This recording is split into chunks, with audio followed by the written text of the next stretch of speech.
ଆସନ୍ତୁ ଜାଣିବା ଓଡ଼ିଶା ହାଇକୋର୍ଟର ଜୁନିୟର ଟାଇପିଷ୍ଟ ଓ ଡାଟା ଏଣ୍ଟ୍ରି ଅପରେଟର ନିଯୁକ୍ତି 2026 ବିଷୟରେ। ଦେଖନ୍ତୁ, କଟକ ହାଇକୋର୍ଟରେ 28ଟି ପଦବୀ ବାହାରିଛି।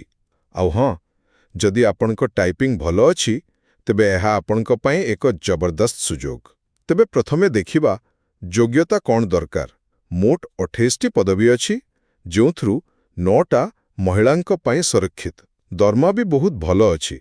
ମାସକୁ ପ୍ରାୟ 19,900ରୁ 63,200 ଟଙ୍କା ପର୍ଯ୍ୟନ୍ତ। ଆଉ ଯୋଗ୍ୟତା ପାଇଁ ଆପଣଙ୍କୁ 3ଟା ଜିନିଷ ଦରକାର। ଗୋଟେ, ଗ୍ରାଜୁଏଟ୍ ଡିଗ୍ରୀ, ମିନିଟକୁ 40ଟା ଶବ୍ଦ ଟାଇପ୍ କରିବାର ଦକ୍ଷତା, ଆଉ ଏକ PGDCA ସାର୍ଟିଫିକେଟ୍। ବୟସ 21ରୁ 42 ବର୍ଷ ଭିତରେ ହେବା ଦରକାର। ଆଉ ହଁ, SC, ST, SCBC ଓ ମହିଳାଙ୍କ ପାଇଁ 5 ବର୍ଷର ରିଲାକ୍ସେସନ ବି ଅଛି। ଦ୍ୱିତୀୟରେ, ଆବେଦନ ପ୍ରକ୍ରିୟା।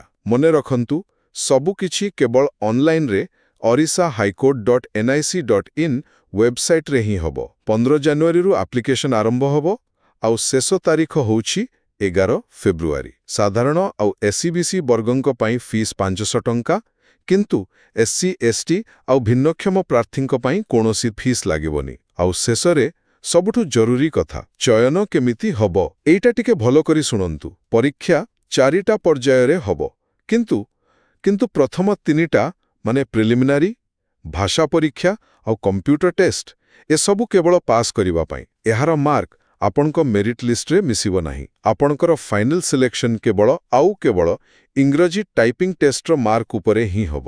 ବାସ୍, ସରଳ ଭାଷାରେ କହିଲେ, ଏମିତି ଏକ ଚାକିରି ଯୋଉଠି ଭଲ ଦରମା ସହିତ ଆପଣଙ୍କ ଟାଇପିଂ ସ୍ପିଡ୍ ହିଁ ଆପଣଙ୍କ ଭାଗ୍ୟ ନିର୍ଣ୍ଣୟ କରିବ।